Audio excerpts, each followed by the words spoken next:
So I haven't really spoken about copper blocks on the channel, and that's because it's more of a decorative block than anything. But I'm on snapshot 21W11A, and there are a lot of updates to copper and lightning rods and everything else in between. And I'll be experimenting a lot of those on Twitch as well tonight. So if I go into more world options and I create a super flat world, and all I do is create one layer of copper blocks, and I create it, you're going to notice some strange patterns arise because of the way copper oxidizes in this game. Now you'll notice that this entire world is now copper, and nothing is going to happen yet because oxidation takes a very long time. So one way you can speed it up is with the game rule, random tick speed. Nothing is going to happen yet. You might notice some blocks oxidizing, but not a lot.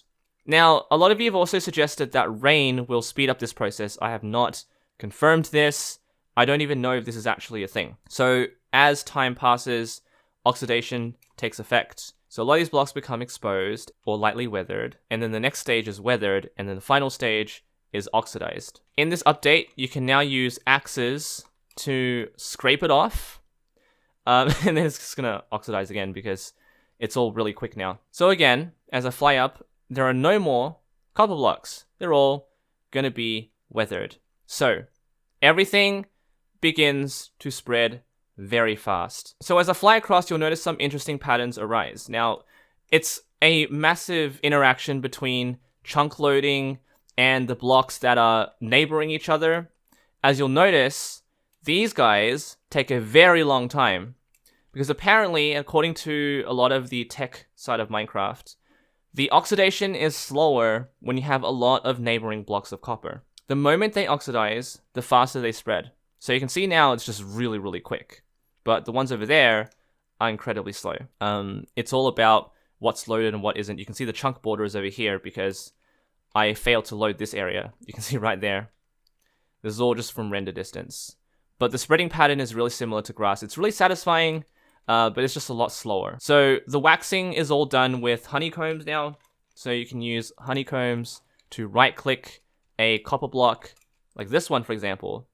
And you'll notice, and I'll just mark this. So this one will never oxidize because I've right-clicked it with a honeycomb.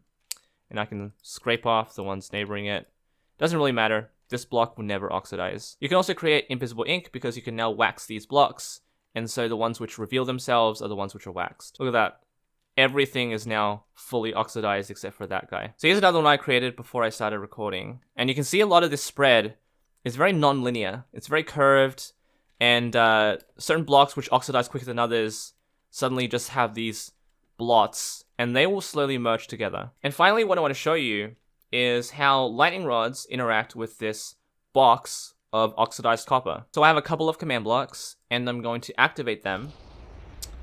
And now you can see exactly how this interacts with oxidation. So I've got lightning rods here, but I don't have to summon lightning bolts. When it's raining or when it's a thunderstorm, the lightning rods will attract a lot of it. I'm assuming it's going to create a sphere, which I'm going to try out on stream today, because it seems like it's a circular area of effect.